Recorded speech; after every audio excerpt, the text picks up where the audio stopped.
Alors, bonjour et bienvenue à cette conférence de presse du ministre du Travail, de l'Emploi et de la Solidarité sociale, Jean Boulet, de la ministre de la Santé et des Services sociaux, Daniel Mécan, et du Dr Massé.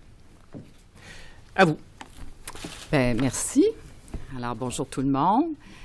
Moi aussi, je vais en profiter pour mentionner la personne qui a fait mon masque. C'est une Madame Bélanger de Magog. Alors, je veux la remercier beaucoup pour ce beau masque. Alors, Monsieur le ministre du Travail, de l'Emploi et de la Solidarité sociale, Dr Massé, bonjour à tout le monde aussi. Alors, je suis très heureuse d'être en présence de mon collègue, ministre du Travail, de l'Emploi et de la Solidarité, M. Jean Boulet, parce qu'on va vous annoncer aujourd'hui la reprise graduelle des activités des cabinets de soins privés et des cliniques de soins corporels. Alors, on va autoriser les entreprises suivantes à reprendre l'ensemble de leurs activités à compter du 1er juin partout au Québec. Alors, il s'agit des cliniques de soins bucco-dentaires, des centres dentaires, mais aussi des entreprises du secteur des soins thérapeutiques comme la physiothérapie, la psychologie, l'optométrie, le travail social, la thérapie conjugale et familiale, la nutrition. Alors, la liste est quand même assez longue. Ça inclut également d'autres formes de médecine douce ou alternative. Et vous pouvez retrouver la liste sur le site du ministère ou sur le site québec.ca. Ça va être mis cet après-midi sur ce site. Et j'ajoute aussi à cette liste les soins de toilettage pour animaux. Alors, pour ce qui est des soins personnels et de l'esthétique, la reprise des activités va se faire en 2 phases. Et je vais laisser mon collègue vous donner quelques détails là-dessus dans quelques instants. Alors, c'est une étape qui est très attendue. Ça va faire beaucoup de bien à beaucoup de personnes. Mais il faut évidemment, comme on le dit toujours, que cette reprise se fasse en assurant la protection de tout le monde, la protection des travailleurs, la protection des clients également. C'est une priorité. Alors, il va y avoir des mesures de prévention rigoureuses qui vont être mises en place parce que ces soins-là dont on parle, beaucoup d'entre eux, demandent une grande proximité physique entre la clientèle et le personnel. Alors, la Commission des normes de l'équité de la santé et de la sécurité du travail, la CNESST, en collaboration avec la santé publique et les partenaires des différents milieux, a préparé des guides détaillés pour les travailleurs qui prodiguent des soins personnels d'esthétique, mais aussi des soins thérapeutiques en cabinet privé. Évidemment, les personnes qui présentent des symptômes de la COVID-19, on les connaît, la fièvre, la toux, des difficultés respiratoires, la perte de l'odorat, doivent annuler leur rendez-vous et doivent s'isoler pendant 14 jours. Ils doivent contacter le numéro de téléphone, le 1-877-644-4545, pour demander un test aussi. Au moment de leur rendez-vous, elles ne devront pas avoir de fièvre depuis au moins 48 heures, ni avoir des symptômes depuis au moins 24 heures. Et une personne qui a développé la COVID doit attendre 14 jours après le début des symptômes pour son rendez-vous. Avant de céder la parole à mon collègue, j'aimerais vous parler un petit peu sur, vous donner davantage de détails sur le domaine bucco-dentaire.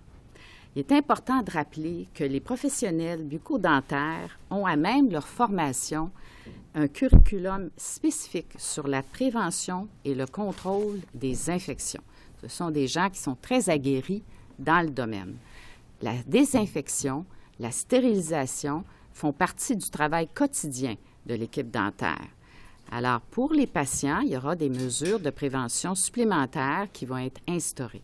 Par exemple, tous les patients vont devoir se rincer la bouche avec un rince-bouche antiseptique avant leur traitement, mais il y a un ensemble de mesures qui vont être prises, évidemment, par l'équipe des soins bucco-dentaires. Par ailleurs, le ministère de la Santé et des Services sociaux a mis sur pied un groupe de travail ainsi qu'une équipe de collaborateurs pour émettre des recommandations concernant la pratique professionnelle dans le domaine bucco-dentaire.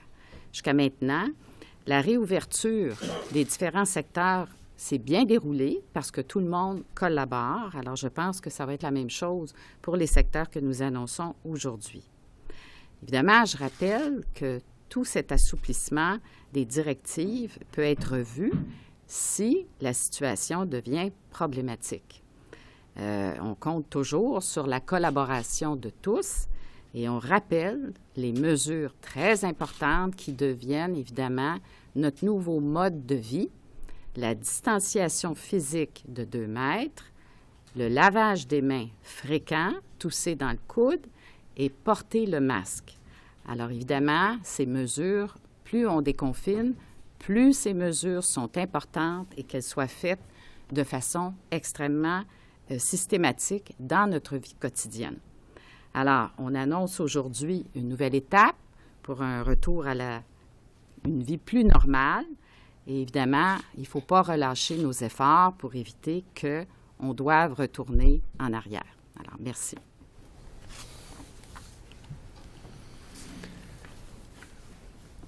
Merci. Ça me fait plaisir, évidemment, de saluer, de confirmer cette annonce-là en compagnie de ma collègue Danielle McCann, avec qui j'ai développé une affinité personnelle et professionnelle au fil du temps. Donc, c'est un bonheur, évidemment, d'être avec elle et le docteur Massé, que vous connaissez bien, de la santé publique. Et ça me fait plaisir de confirmer la reprise graduelle des activités, les soins thérapeutiques, les soins dentaires, les soins corporels et esthétiques. On réalise à quel point ça joue un rôle important dans le bien-être collectif, tant au plan mental que physique. Évidemment, ça va se faire en 2 phases, comme on le précisait, comme ça vous a déjà été annoncé. On sera autorisé à reprendre les activités le 1er juin à l'extérieur de la communauté métropolitaine de Montréal et de la MRC de Joliette, et à une date à déterminer pour la communauté métropolitaine de Montréal et la MRC de Joliette. Dans le secteur des soins personnels et de l'esthétique, ça inclut bien sûr les salons de coiffure, barbiers, centres d'esthétique, les espaces de manucure, de pédicure, les services d'épilation, les soins de la peau, les studios de tatouage, de perçage et autres. Évidemment, ça occupe, comme je le mentionnais, une place prépondérante dans notre économie et aussi dans notre société, et on est extrêmement conscient de cette réalité-là. Le secteur des soins personnels au Québec, c'est environ 4000 entreprises. Il y a énormément de travailleurs autonomes dans ce secteur-là, et ça emploie près de 49 000 personnes. Donc, c'est quand même un pan de notre économie qui a une importance intéressante. Mais on devait le faire de façon correcte et de manière à respecter la santé et sécurité non seulement de ceux qui œuvrent dans ce secteur-là, mais aussi des clients et des clientes. Et pour ça, j'ai souvent dit qu'on ne pouvait pas se permettre de faire de compromis. Donc, c'est un défi important parce que c'est des services de proximité. Et donc, on a établi avec la CNESST, qui a collaboré de façon constante avec la santé publique, des guides de normes sanitaires en milieu de travail. Il y en a 3. Il y en a un qui s'applique pour le secteur des soins personnels et de l'esthétique. Il y en a un pour les soins bucco-dentaires, puis il y en a un pour les soins thérapeutiques. Et il y aura 3 guides virtuels de normes sanitaires pour ces 3 secteurs-là et qui vont contenir des précisions qui vont assurer à tous ceux qui sont concernés de bien se préparer. Je pense qu'on donne un préavis qui est totalement raisonnable, mais par exemple, identifier la distance à respecter par un marquage au sol, à l'extérieur de l'établissement, ainsi que dans les salles d'attente, limiter le nombre de personnes dans les salles d'attente afin de respecter en tout temps la distanciation de 2 mètres, désinfecter les surfaces, l'équipement, le matériel qui a été en contact avec la clientèle, installer des barrières physiques, des cloisons pleines, par exemple, entre les différents postes de travail qui sont trop près les uns des autres, et le port du masque, bien sûr, quand on ne peut pas respecter la distance de 2 mètres. Comme dans tous les commerces, le port du couvre-visage, il est fortement recommandé pour les clients.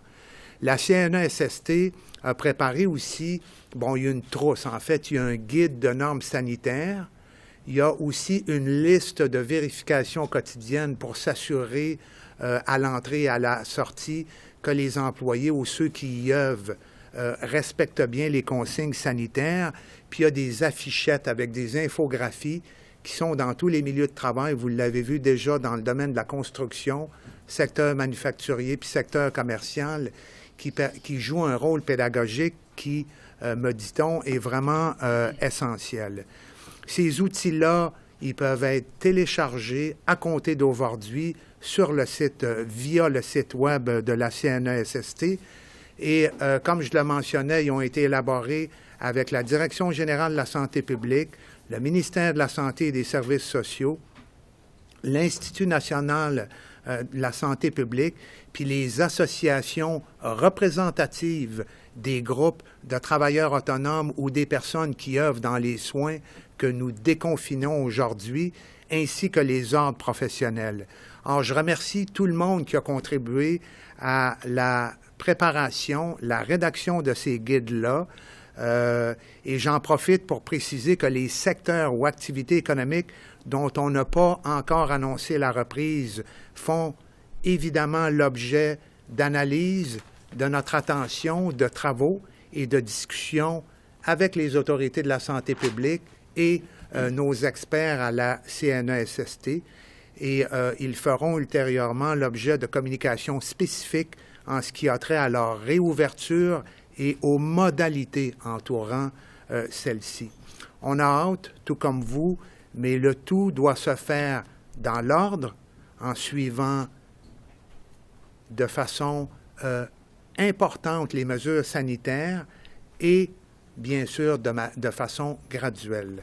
Merci de votre présence et de votre attention. Nous en sommes maintenant à la période de questions. Alors, allons-y avec Louis Lacroix, Cogeco Nouvelles. Bonjour, Mme McCann, M. Boulay, Dr. Massé. Ça va ressembler à quoi, Dr. Massé, une visite chez le coiffeur à compter du 1er juin? Ça va être quoi l'expérience qu'on va avoir dans les faits, là?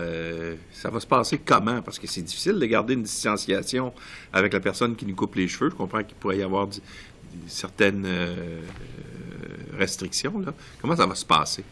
Bien, pour commencer, je vais vous le dire, ça va faire du bien à tout le monde. Ça, c'est comme ma première réaction.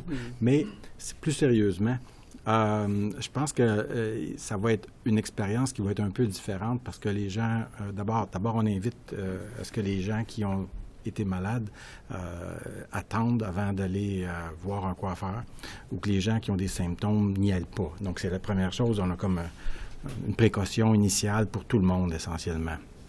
Et puis, compte tenu qu'on ne peut pas respecter la distance, les gens vont avoir un équipement pour se protéger. Comme vous l'avez mentionné, les coiffeurs, les coiffeuses vont avoir des masques, ils vont porter des lunettes de protection, ils vont avoir des blouses de protection. On va demander aux personnes, quand ils vont rentrer dans le salon, d'abord de respecter la distance entre les clients qui vont se présenter. Et on va leur demander recommander fortement qu'ils portent un masque artisanal quand ils vont rentrer, jusqu'à temps qu'ils aient le toilettage. Et puis, après, le reste, c'est pas vraiment si différent que ça. Mais il va y avoir des infections, des équipements entre chaque personne. Donc, tous les équipements qui vont avoir touché la personne, les équipements vont avoir été désinfectés.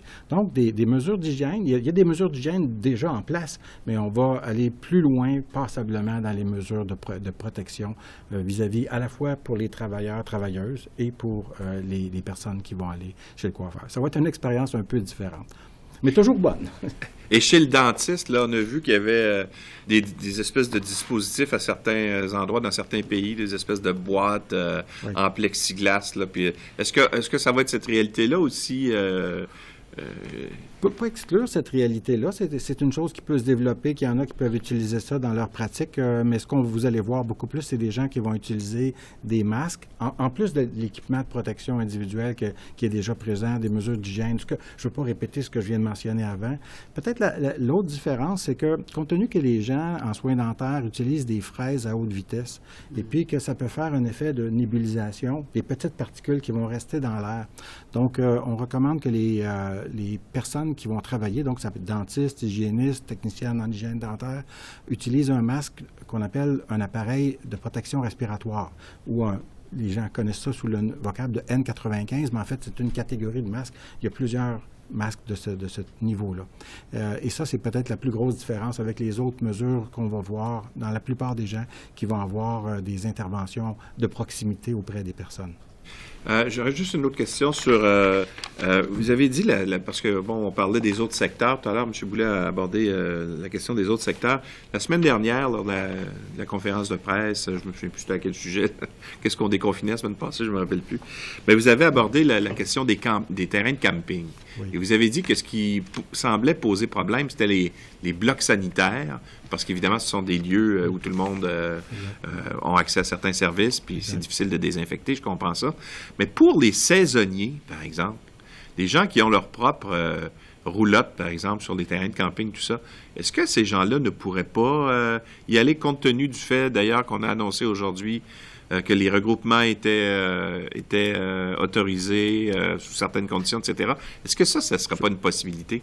Je ne veux pas faire des annonces avant les annonces, mais vous avez raison, on va inviter les personnes qui vont avoir des équipements déjà motorisés avec ce qu'il faut d'utiliser ces équipements-là pour éviter justement d'aller utiliser les sanitaires des autres personnes, pour les protéger eux, puis protéger les autres essentiellement. Quand ce sera le temps d'annoncer, on ira dans ce sens-là. C'est bientôt, c'est ça? On comprend qu'on travaille là-dessus. Patrick Belrose, Journal de Québec. Oui, bonjour à tous. Peut-être pour M. Boulay, peut-être pour Dr. Massé aussi, pourquoi ne pas imposer le masque aux clients? Vous dites, bon, on peut le demander, le commerce peut le demander, par contre, il semble facultatif. Qu'est-ce qui fait que Québec ne peut pas dire, bien, écoutez, dans ces cas-là où il y a une proximité évidente, on va imposer le masque à tous les clients pour éviter de contaminer les professionnels? C'est certainement fortement recommandé. Et dans les guides de la CNESST, je le répète, qui ont été faits en collaboration avec la santé publique, ce que je réalise depuis l'ouverture des commerces qui ont porte à l'extérieur, c'est qu'il y a beaucoup de disciplines. Puis on se déplace là, dans certains commerces et c'est fortement recommandé. Mais ce qui est important, c'est de faire de la pédagogie et que les clients soient bien informés des risques et de l'importance de porter des équipements de protection comme ceux-là. Maintenant, on ne veut pas aller dans la coercition non plus.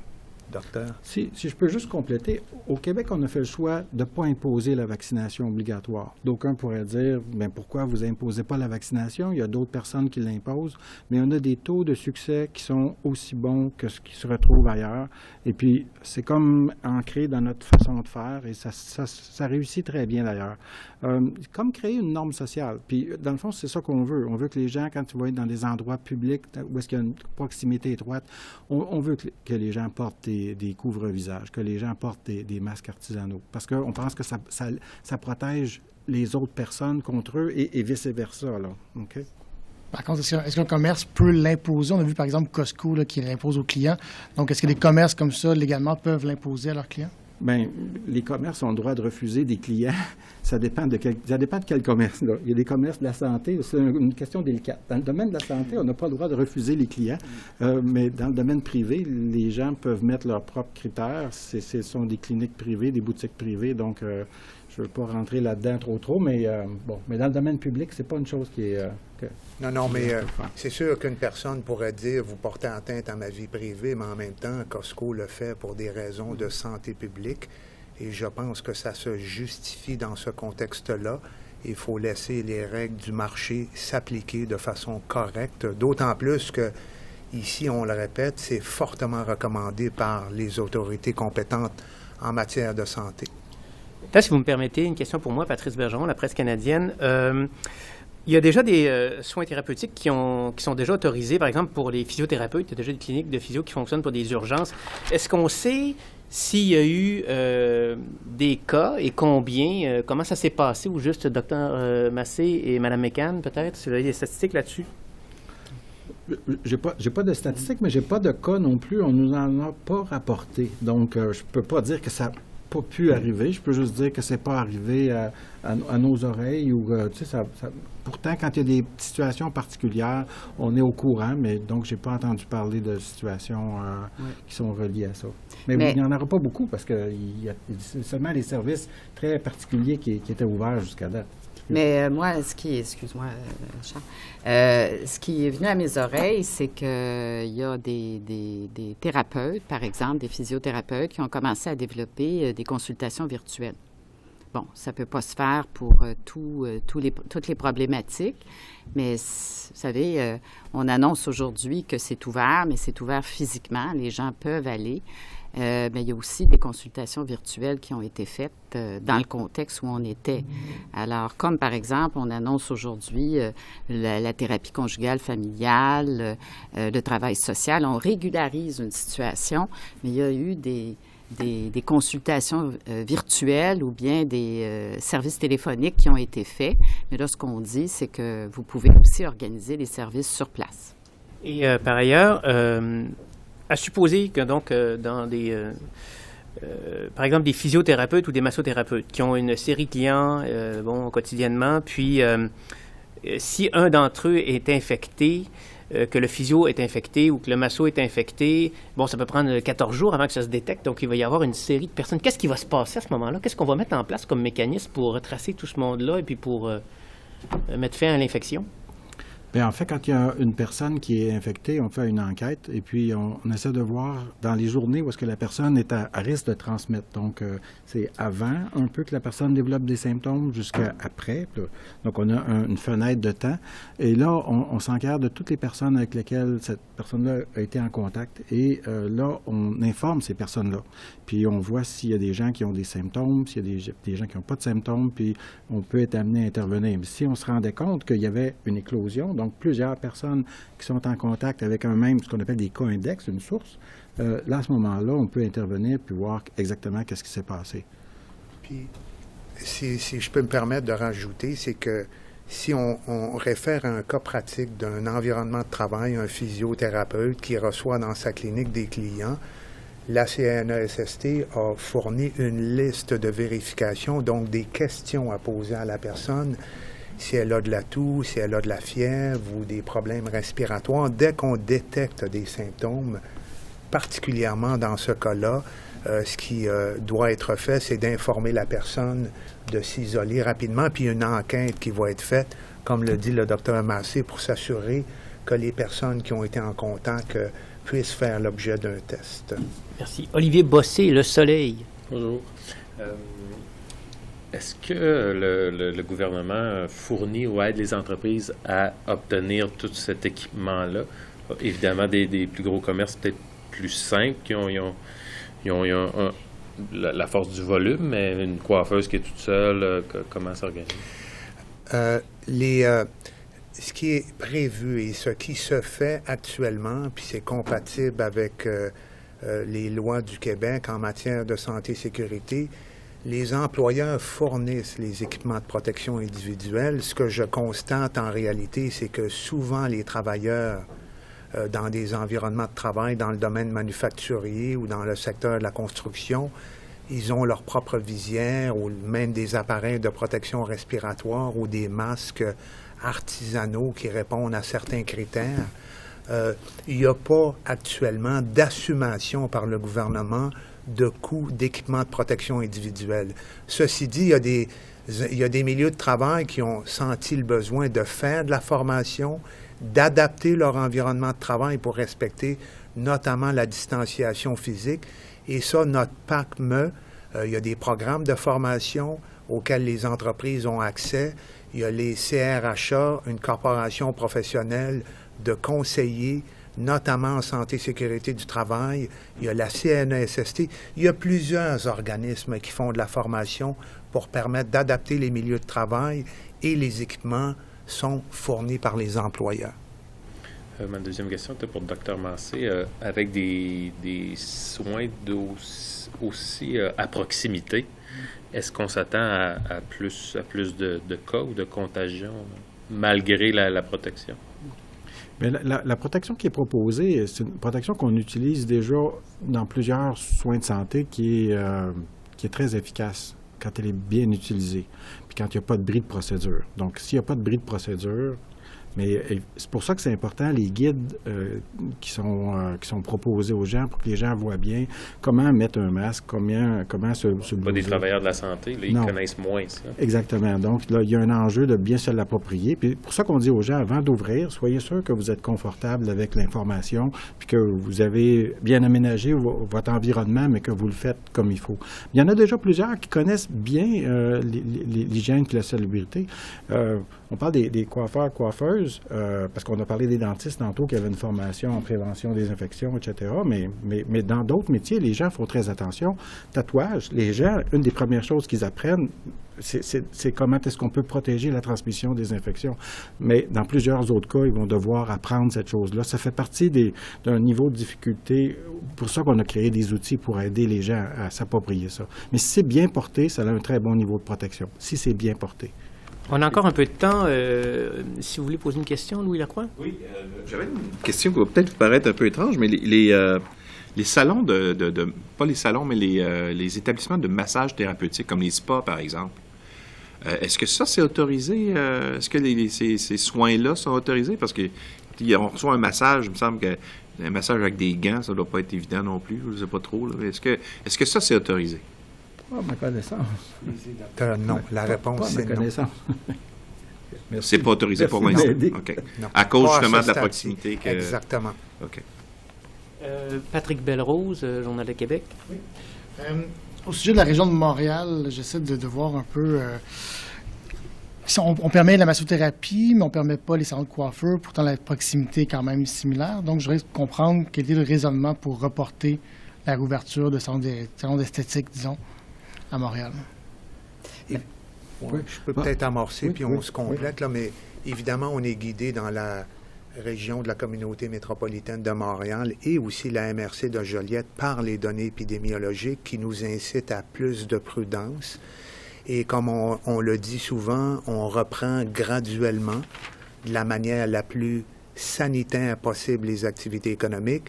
Et on a jugé bon, encore une fois, dans la perspective de progressivité de la reprise, d'y aller par secteur.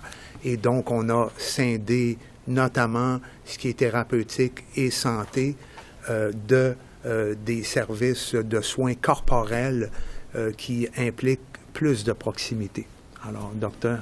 Bien, j'ai pas grand-chose à rajouter. Quand on regarde à Montréal, la fameuse cote R, dont on a parlé à plusieurs reprises, elle est tout près d'1, un peu en dessous d'1, mais tout près d'1. Donc, ça ne prend pas augmenter énormément l'activité pour faire varier cette chose-là. Donc, ça, c'est la première chose. La deuxième chose, c'est que pour la région de Montréal, on pense qu'on ne veut pas augmenter le volume d'activité trop.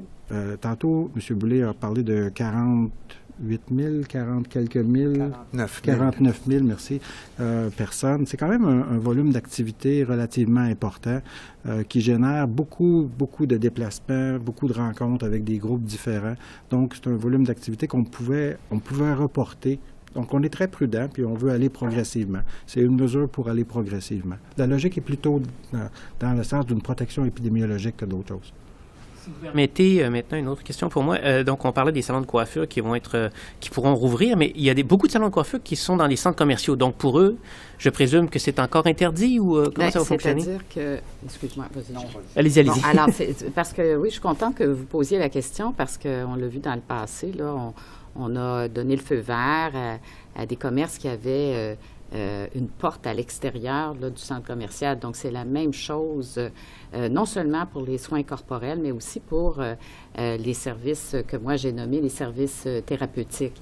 Il faut avoir une porte à l'extérieur qui donne à l'extérieur du centre commercial et non à l'intérieur du centre. Donc, ça, c'est vraiment un critère très important qu'il faut respecter.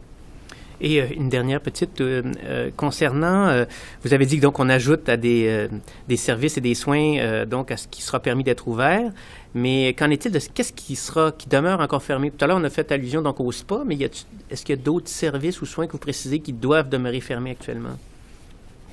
Dans les soins thérapeutiques, dentaires, corporels, esthétiques, je pense qu'on fait pas mal le tour dans les 2 phases que nous venons de vous annoncer. Pour les autres activités, comme j'ai conclu tout à l'heure, on va reprendre graduellement. Il y a des annonces qui vont venir dans les prochaines journées. Encore une fois, il faut toujours, de façon préalable, s'assurer qu'on a un guide de normes sanitaires en milieu de travail dans le secteur qui est visé, et les annonces seront faites, comme je vous dis, là, dans les jours qui vont venir. Merci. Olivier, avez-vous une dernière question? Non, ça va aller. On va passer à l'anglais, si vous permettez. Allez-y, Cathy Sonnet, CBC. Good afternoon. I was curious to hear you about, when you go to the hairdresser, some people are talking a lot with their hairdressers, like there is a proximity, and now it's not going to be normal anymore. It's not going to be as good it was in the back old days, right? Is there like a certain amount of fear among workers, hairdressers, and so on, saying, well, we have to develop a new relationship of trust with our clients, so we feel protected and they feel safe? Yeah. What type of comments did you get from workers? Well, I didn't get specific comments, but I'll make a general comment, and I'm sure that my colleagues will want to add to it. But I think it's true that it's not going to be the same as before, but we will adapt. I think as humans, we have a great faculty of adaptation. And for hairdresser, it's going to be the same thing. And again, we're stressing how important it is to follow the instructions for themselves, for the workers, and for the clients. And I think that there is the population as conscientization is much more aware now. We see that people are very disciplined, and we are counting on that. To be able to continue to keep the hairdressers, for instance, open, so we don't have to close it again, and to respect. But it's going to develop, and it's the same thing as now when you see people at 2 meters that are talking to each other. It's very warm, can be very warm, but it's not the same, obviously. So people are adapting. I think we are all adapting, and we'll find new ways to have those moments that we know with the hairdresser, where we confide sometimes in hairdresser, but there will be probably a visière between the client and the hairdresser. But I think people will adapt. And if you let me add something, I think that beyond the adaptation process, people are satisfied with the new standards. Those sanitary standards are very clear, and they refer to hygiene, disinfection, social distancing, and so on and so forth. And people are happy to come and have a service, a personal one, in an environment that is safe. And again, I reiterate that we don't intend to make any compromise in terms of health and safety of the people.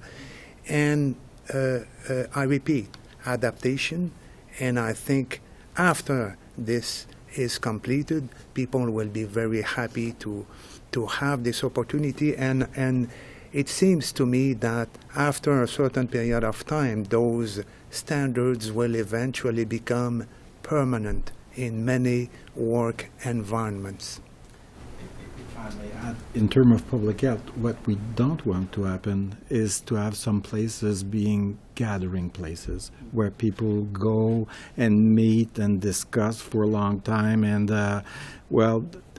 this we wish it won't happen for a while, because this is the risky issue in certain places, not everywhere, but we know that it happens. It's related with culture and ways to go, but at the same time, this is the part that we have to be careful. We ask people to be careful not to do that.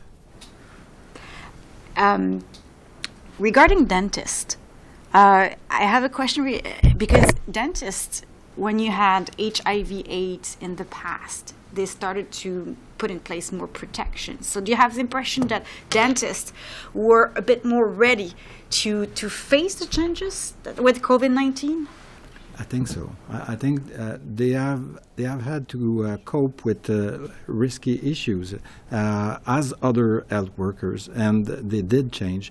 They did protect the clients and protect themselves, and I think they are quite ready right now to go on. And you know, the guide that they are proposing, which is a very complete one, is very thorough, and you know, they work on it very seriously. So yeah, we think that they are ready. Maintenant, question pour Phil Autier de Gazette. Hello there. I just want to make sure I understand this right. So on June the 1st, all over Quebec except Montreal and Joliette. Why Joliette, by the way?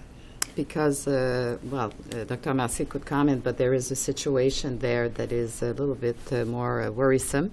The transmission is a little bit more active. And it's a request also from the MRC Joliette to include them in the CMM.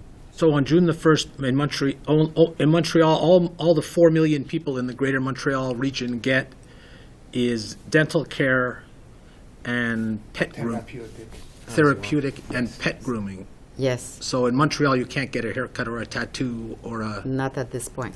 Not at this point. How long are they going to have? Will Montreal have to wait? Well, it will depend upon the evaluation that will be done by the public health. It will come as quickly as possible, but in due course we will make the announcement. And people will have to, it's a lot of people, a lot of workers that are not going to be able to do anything. Yes, but again, we have to respect the epidemiology. It's extremely important that we reopen the economic activities gradually in a safe manner and in compliance with what the data and has to oblige. They have to oblige us to respect, and I think it's fundamental for us in the Montreal community, as well as my colleague said, in the MRC de Joliette, they requested to postpone the reopening of those activities. But the situation is evolving, and for instance, the hospitalizations are decreasing gradually. But it's not enough at this point. We have to look at other indicators. But what we can say today is that very slowly the situation is improving. And we're crossing our fingers, obviously, because it could change tomorrow. So there is a glimmer of hope that we will be able to open those commerce in the near future. And Mr. Massé, just how is a physiotherapist going to do his or her work? Someone who's doing physio might have to touch the person. Yeah. How is that going to work with the COVID? Well, I think the person will just protect themselves. So they, when they see, yeah, exactly. So they'll have to. Well, first you have to exclude people that are sick, or we explain that that's always important, and keep the clients separated one from the other, which is easy in physiotherapy. But then the physiotherapist will protect themselves and protect the client. They will wear a mask. They will wear gloves. If they need to get close and touch the patient, they might need to wear a gown. And they'll change between patients, and they'll disinfect all the material that they have used with the person. So that's kind of what a lot of other health workers are used to do, so they'll do the same. And the protection is quite good when you do that very thoroughly. And I think it's important to mention for people who have chronic disease or people of a 70-year-old and over to be especially careful. We're saying, they will need to go to some therapeutic services or even personal services where it's available, but to be especially careful because they're more at risk. And if they can have those personal services at home, it's even better. It's even better because they don't move from one place to another. So we recommend very much that they have those services at home if they can. Voilà, c'est ce qui met fin à cette conférence de presse. Merci à vous pour votre collaboration. Merci tout le monde. Merci. Merci beaucoup.